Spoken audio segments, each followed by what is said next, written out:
Hi, and welcome to our video review session with Split and No Bones About It Puppy Day School. We are having a special little vacation edition where we were out here in Tahoe. He's been doing a really good job off leash. We had him out on the trail yesterday for almost an hour and a half, and he really, for the most part, is doing great. I think the thing to remember is he still is really young and he's a terrier. So in order to get kind of that perfect recall, we're going to have to really work hard over the next phase of his adolescence. But let's just take a look. We'll start walking and we'll kind of take a look at some of the things we're practicing as we're out and about. Split. Yes. So again, I'm always having my treats with me. I'm going to start really easy where I know I can be successful in short distances, just working on name game. So you can tell he's pretty focused on me. Good boy. Oh, go ahead. Come on. Come on. Hey. Hey. Yes. Good boy. Are you guys going that way? Yeah. Hey. Good boy. Right here. Oh, it's a baby. It's a baby passing by. So that was great. We had a little friend walk by. I just kind of tried to keep him focused on me. Let's go. Come on. Yes, good boy. Good boy. If I thought he was going to run after that other dog, I probably would have grabbed his collar or put his leash on. What I don't want him doing is making choices that I don't like, meaning running after another dog, barking after another dog. So what I can do is be proactive about that and make sure that I hook him up to his leash so that he's not deciding to take off and I can't control that outcome. Okay?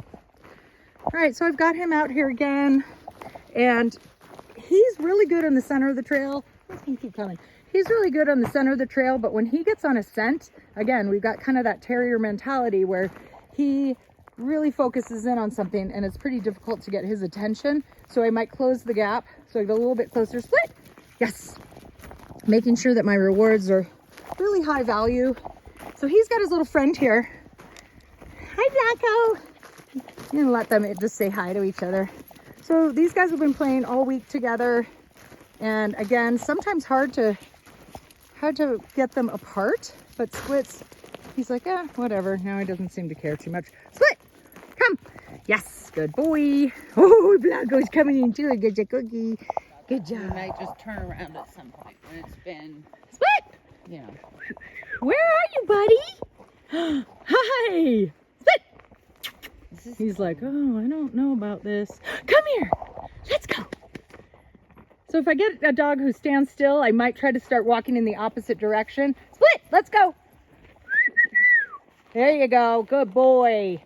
So that choice of me changing direction will normally cause the puppy. So I know this is a little broken up into bits and pieces, but I kind of want to just really quickly review the main things that I'm trying to work on right now with Split. You'll have seen his Go to Your Place videos, which we're working on, but we're really working on just his responsiveness when we're out and about in the world. And what happened? You guys have all over you. So keys to this: bringing really high value treats when you're going somewhere, starting off, hey, even just in your yard, just anytime you can get repetitions in. This is all about number of repetitions and continuing to get his brain so that he has that conditioned response. And remember, a conditioned response is just something that you don't think about. Their brain just immediately goes to a particular behavior. So for us, we're trying to condition that when you hear your name and that word come, you don't think about, oh, would I rather do that? Would I rather do that? It's just instantaneous. And that's gonna take some time. But again, anytime you can do 5 repetitions, even let's take for instance, my thing is sprinkle stuff in throughout the day. So I'm gonna get his food ready in the morning and I can do 5 versions of a go find it and a recall. So I'm gonna go over here where there's some, concrete so I can toss the street. I can't do it in the grass because you won't be able to find it. So let's just pretend I'm in the kitchen in the morning and I'm getting his food ready or waiting for my coffee. Grab 5 pieces of kibble. Go find it. He goes over and then Split. Split. He's like, I got come. Yes. There's a lot of distractions here. He's like, oh, pine cone, pine cone. So I'm going to say his name, wait till I get his eye contact, and then I'm going to go ahead and the second he turns his head towards me, Split. Yes. I'm going to use my marker word, which is the word yes. It tells him he's done the exact right thing, and then when he gets to me, he gets his reward. So, ready? Hey, go find it. Split! Come! Yes, good boy. So, the other thing I really want you to be thinking about when you're practicing is we have something that's called transfer of value. So, what transfer of value means is that he is going to be I am teaching him behaviors.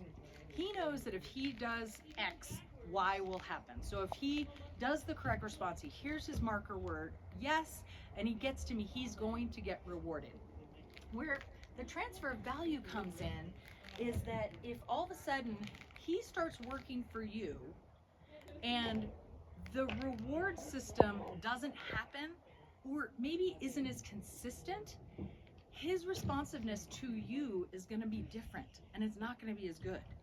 And that's where this whole portion of either board and train or me working with any dog, this portion, that transfer of value portion is so important because he already knows the skill. But in order for him to decide working for you is equally as rewarding, you need to put in a little time and practice and make sure that he's getting the best rewards he can get for the best responses. So in human terms, it would be like if I went to an office and my boss paid me $100 for every task I did. And then you get a new boss, and that boss maybe sometimes pays you $25, maybe sometimes doesn't pay you at all. The likelihood that your performance is going to be as good is pretty low. So I really just want you to think about just getting repetitions in so he sees the value of working with you. That's what's going to be really important. He'll be with me for a couple another weeks. His development's going to be continuing. He's really working into that adolescent phase where things in the world are pretty darn exciting. And we need to make sure that, again, we're trying to follow through and be as exciting as we can, and our reward system matches that.